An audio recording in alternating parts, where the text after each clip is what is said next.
Hi Deepu. Hi. Hi. നമുക്കപ്പോൾ ഫോക്സ്ടെക് എന്നുള്ള brand ഒരു 15-16 ഇയേഴ്സ് ആയിട്ട് കേരള മാർക്കറ്റിലുണ്ട് എന്നുള്ളത് നമുക്കറിയാം. നമ്മൾ മെയിൻലി വരുന്നത് ഓട്ടോമേഷൻ സർവീസസ് ഒക്കെ ആണല്ലോ അല്ലേ? അതെ. നമ്മൾ മെയിൻലി എൻട്രൻസ് ഓട്ടോമേഷനിലാണ് സ്പെഷ്യലൈസ് ചെയ്തിരിക്കുന്നത്. മെയിൻലി ഇപ്പോൾ ഹൗസ് ഓറിയന്റഡ് ആയിട്ടാണെന്നെങ്കിൽ നമുക്ക് automatic Gates, automatic shutter, garage door ഇങ്ങനെയുള്ള പ്രോഡക്ട്സുകളൊക്കെ വരുന്നത്, കട്ടൺ ഓട്ടോമേഷൻ ഒക്കെ വരുന്നുണ്ട്.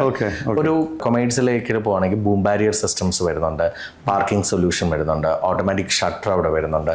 അങ്ങനെ ഗ്ലാസ് ഡോർ ഓട്ടോമേഷൻ, ഇങ്ങനെയൊക്കെയുള്ള എൻട്രൻസിനെ നമുക്ക് ഓട്ടോമേറ്റ് ചെയ്യാൻ പറ്റുന്ന എല്ലാ സൊല്യൂഷൻസും അല്ലെങ്കിൽ പ്രോഡക്റ്റും അതിൻ്റെ സൊല്യൂഷൻസും നമുക്ക് പ്രൊവൈഡ് ചെയ്യാൻ പറ്റുന്നുണ്ട്. ഓക്കെ. ഇപ്പോൾ കേരള മാർക്കറ്റ് വെച്ച് നോക്കുമ്പോൾ അത്യാവശ്യം ഈ പറയുന്ന ഓട്ടോമേഷൻ സർവീസസ് എല്ലാവരും യൂസ് ചെയ്ത് തുടങ്ങി അല്ലേ?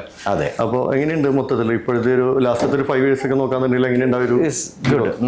നല്ലൊരു മാർക്കറ്റാണ് ഇപ്പോൾ ഓപ്പൺ ചെയ്ത് വന്നിരിക്കുന്നത്. മിക്കവാറുമുള്ള എല്ലാ വീടുകളിലും എല്ലായിടത്തും ഒരു ഓട്ടോമാറ്റിക് ഗേറ്റ്സ് അല്ലെങ്കിൽ ഒരു പാർക്കിംഗ് മാനേജ്മെന്റ് സൊല്യൂഷൻ കൊടുക്കുക എന്നത് നമ്മുടെ ഒരു രീതിയിൽ പ്ലാൻ ചെയ്ത് എല്ലാവരും ചെയ്യുന്നുണ്ട്.